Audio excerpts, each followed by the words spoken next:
Muchas gracias. He recibido algunas preguntas. En ciertos casos vamos a redondear porque hay varias. Por ejemplo, para el doctor Peña hay una buena variedad. Las preguntas se refieren un poco a aspectos organizativos,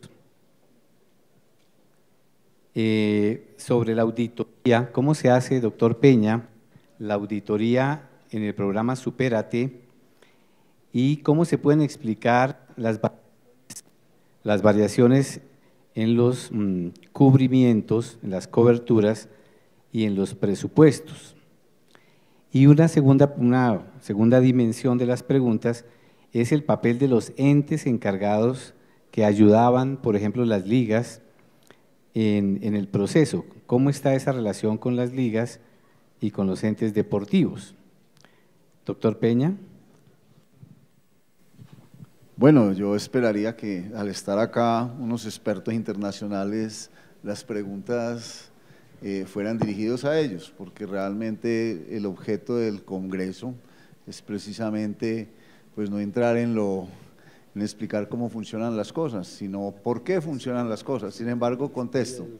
El programa, la auditoría, pues es el programa más auditado de Coldeportes, tiene control interno, audita todo el proceso, audita no solo el proceso de las competencias, sino el proceso de contratación.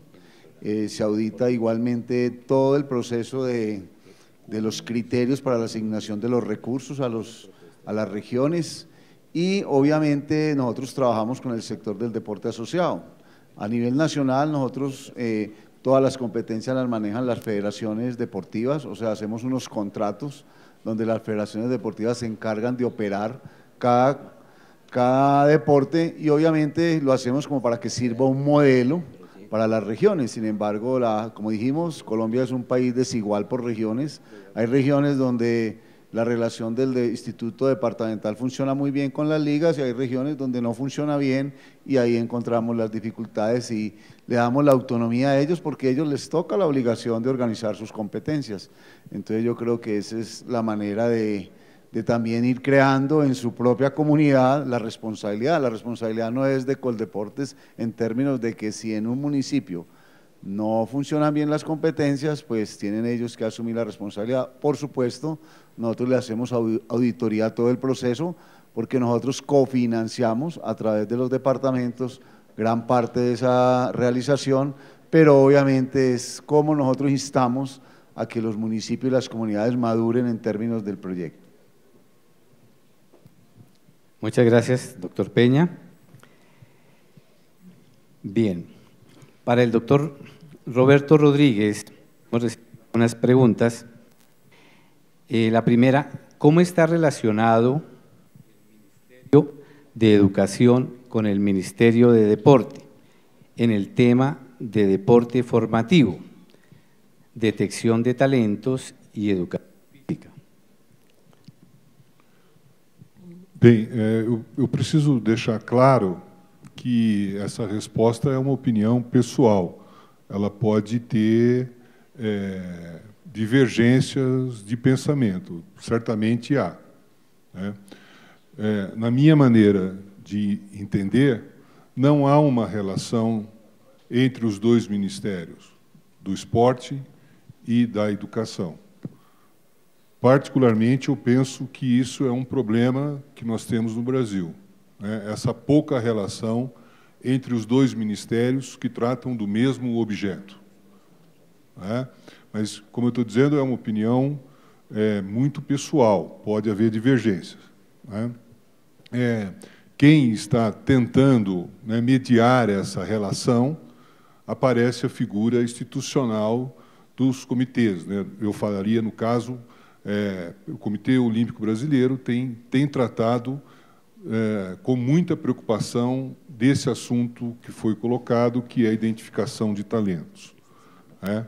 Há hoje um Instituto Olímpico Brasileiro, onde existe a ABT, que é a Associação Brasileira de Treinadores, que tem trabalhado no sentido de estudar com os treinadores, né, que frequentam esse curso, possibilidades de identificação de talento. Em síntese, não há uma política, né, organizada, que conversa entre os ministérios.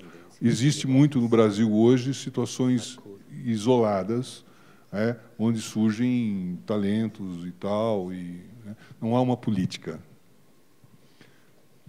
Muchas gracias, muito obrigado.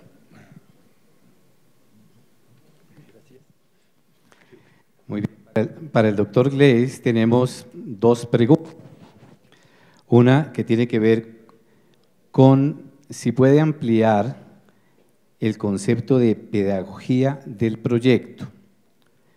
Y en segundo lugar, si puede comentar sobre las nuevas tendencias en disciplinas urbanas. ¿Qué nos puede decir, sobre, por ejemplo, sobre el parkour como técnica corporal? Bueno, no sé si puedo hablar de todo eso. De la pedagogía del proyecto sí puedo hablar. Ahora, la idea es que es un poco parecida como la idea de que habla el profesor, mi colega de Brasil, porque la idea es de hacer una asociación entre los alumnos y el profesor, y también, ¿por qué no, toda la institución, para que los alumnos no trabajan solo con un modelo que el modelo se viene no sé qué, del deporte de alto nivel, de la institución, del ministerio, la idea es que se vienen también ideas de los alumnos. La pedagogía del proyecto es así, es decir, que el alumno puede construir todos sus aprendizajes con también el profesor, pero son partenarios, no sé si se dice partenarios, se dice partenarios, no, son socios. El profesor y los alumnos son socios para hacer el proyecto educativo. Bueno, se necesita mucho tiempo para explicar eso, porque se necesita más de una hora de conferencia para explicar eso, pero la idea central es que los alumnos son activos también en los modelos pedagógicos y son activos también en los contenidos educativos y también contenidos deportivos, ¿por qué no? Bueno, pero creo que puedes decir una cosa, ¿no? ¿No quiere? Bueno, bueno, doctor Gleis, hay unas preguntas sí, que invitan a los otros dos conferencistas a hablar del tema de estas actividades urbanas, el skate, el parkour, etcétera. Entonces, ¿cómo lo ven en Brasil y cómo se involucraría en el programa Supérate? Bueno, ¿tengo que hablar o no? Puedes terminar, claro. Bueno, acabo. No, la otra cosa, los parcursos urbanos. Sí, para yo, todas las prácticas actuales, tenemos que incluir las prácticas actuales el más rápidamente en las prácticas deportivas, porque son prácticas del mundo actual. Prácticas del inicio del siglo XX son atletismo, gimnástica, etcétera, etcétera. Y ahora tenemos otras prácticas que son, no sé, se hable de como mezclar 2 o 3 prácticas corporales, por ejemplo, parcursos urbanos, son prácticas que mezclan gimnástica, mezclan atlética, que mezclan. Pero si tengo una mirada a Georges Bert con su método natural, hace prácticas de este tipo, pero en la natura, no en el modo urbano. Y ahora estas prácticas se vuelven de nuevo y tenemos que tener en cuenta esta tipo de práctica, porque son nuevas prácticas deportivas y si no queremos que los jóvenes se van en otros lados y que no tienen valores positivos, se van a practicar salvajemente, no sé si se dice. Bueno, y tenemos que también integrar este tipo de práticas. Bem, eu vou na mesma direção que o professor, né? Até porque eu defendi na minha fala que há hoje uma característica do esporte contemporâneo, a possibilidades de novas práticas, né? Então, o momento hoje existe a junção, né, de duas modalidades, criando a terceira, e isso é muito positivo, né? De fato, no Brasil, nós temos um problema nas escolas que tem um olhar muito voltado para handebol, basquetebol, voleibol e o futebol, né? Tenho defendido que isso é, de fato, um problema, e novas práticas ficam excluídas dessa possibilidade de um aluno ter acesso. Bem, isso é um problema que todos nós já identificamos. Agora, como eu resolvo esse problema? A partir da estruturação de um currículo esportivo. Há necessidade de se pensar na construção de um currículo esportivo, né? Que aí sim vai ser tratado de forma organizada, né? Planejadas diferentes manifestações corporais, onde a técnica é uma parte, tem a sua importância, mas os valores socioeducacionais, a história também, tal como a técnica, né, contribui para o desenvolvimento. Portanto, eu acho que é necessário, em programas que tratam do esporte, a criação de um currículo, para poder o quê? Dar a ele um tratamento pedagógico. Doctor Peña. Bueno, obviamente pues los conceptos son claros en términos de decir que pues el deporte pues debe tener pues una característica de ser inclusivo, y las nuevas prácticas pues están trayendo esa posibilidad, por muy bien como lo explicaba el profesor Francés, que hay una sociología del deporte. ¿Por qué la gente practica algo? O sea, ¿por qué practica voleibol? ¿Cuál fue el factor? Muy sencillo, yo vivía al lado del Coliseo y entré y encontré gente que jugaba voleibol. Mi papá nunca jugó voleibol. Es que los papás de los colombianos, estamos hablando, yo ya tengo 57 años, no practicaban deporte. Correcto, eso era un lujo en Colombia antes, practicar deportes. Yo era que vivía cerca ahí, y por eso mi primer deporte fue el béisbol, porque vivía cerca ahí. Pero para jugar béisbol se necesitaban 18 y cuando llovía uno no podía jugar. En cambio, entré a un coliseo y siempre podía jugar, y esa fue la situación. La inclusión de nuevas prácticas deportivas al programa Supérate depende del volumen de esas nuevas prácticas que se vayan desarrollando, y no tenemos ahora digamos un criterio para decir qué deporte entra y qué deporte sale, porque no podemos crear un sistema donde todo el mundo entre en términos de poder desarrollar unas competencias deportivas que nos lleven a tener una estructura como esta, especialmente en los deportes nuevos. Pero obviamente voy a poner un ejemplo, no es un deporte nuevo, menos para los franceses y para los ingleses, el rugby, pero para Colombia es un deporte muy nuevo. O sea, Colombia empezó en rugby hace más o menos del año 94, 93 a organizarlo rutinariamente. Entonces, la Federación de Rugby dice, quiero entrar al programa Supérate. Nosotros, ¿qué dijimos? Bueno, el rugby es un proyecto en Colombia que está llegando a las comunidades menos favorecidas, porque se está usando el rugby para tener, digamos, acercamiento en los sitios de conflicto, especialmente en los sitios de conflicto urbanos, correcto, en lo que nosotros llamamos las comunas. Entonces, para nosotros es muy importante que ese deporte entre dentro de la política del programa. Y le dijimos al presidente de la federación, mire, entrarlo rápido así por entrar, no. Usted me tiene que demostrar a mí que el rugby está en los colegios de Colombia. Entonces él escribió un proyecto a la Federación Internacional de Rugby. La Federación Internacional de Rugby no funciona como las otras federaciones internacionales. La Federación Internacional de Rugby no es un negocio.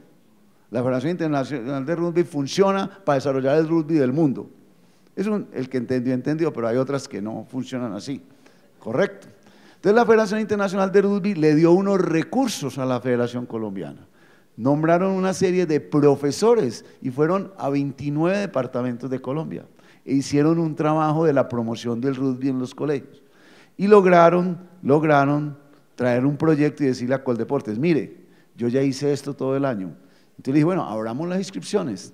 En la conversación que yo tuve con él, no hablamos de damas, de mujeres. Y él creyó que yo solo iba a abrir el rugby para los hombres, como dices tú, que es 100%, casi 99% en Francia.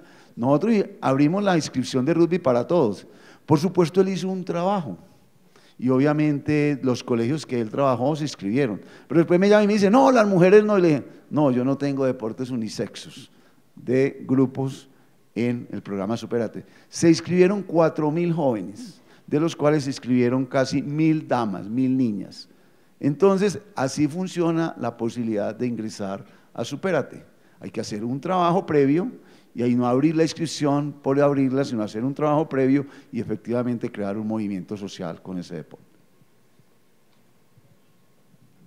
Doctor Peña, una pregunta muy rápida sobre el porrismo. ¿Lo han pensado? El porrismo está en Supérate, sin estar definido todavía como deporte en Colombia. Y está por una situación, y es dentro de la política de equidad de género. Nosotros tenemos más o menos inscripciones 70-30 o inclusive 60-40 el último año por el esfuerzo que se hizo. Nosotros incluimos el porrismo desde el principio y una práctica deportiva muy sencilla. Nosotros llamamos aquí la modalidad de POMS.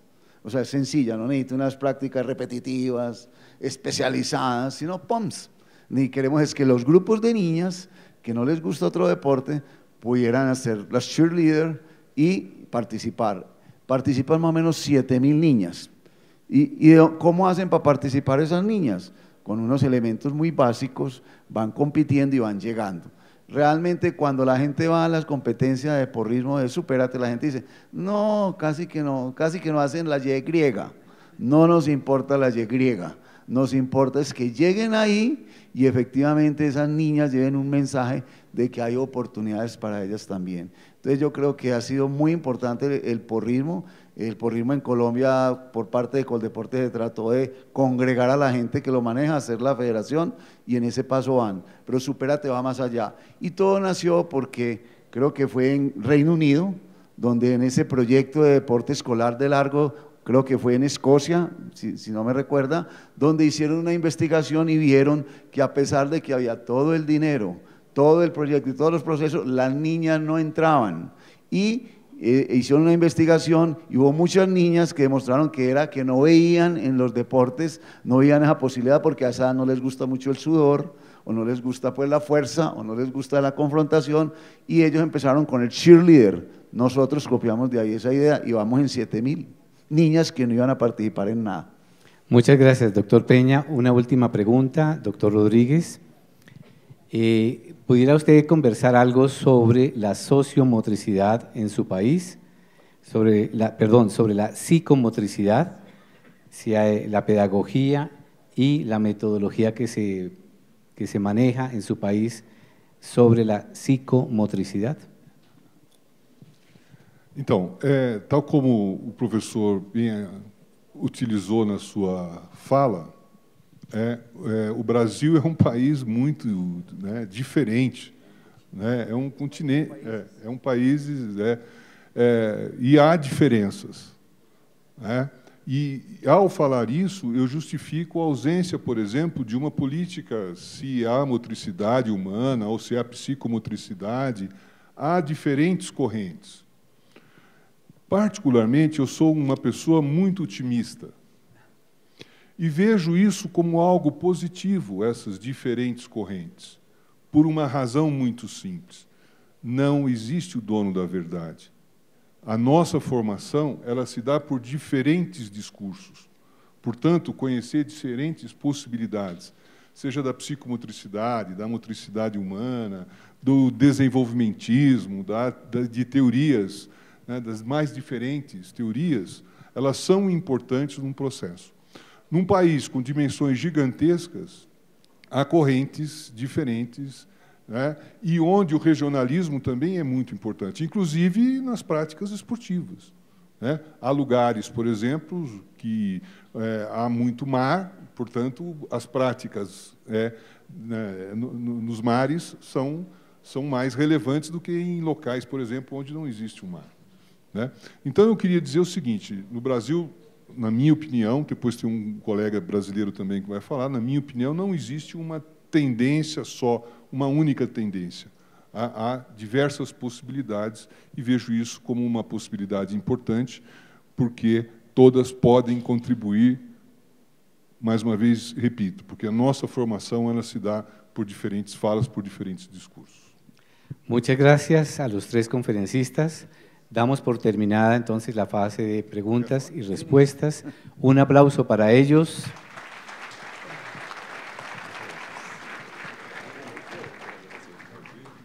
Quisiera ensayar también un aplauso con las manos arriba, por favor. Muchas gracias.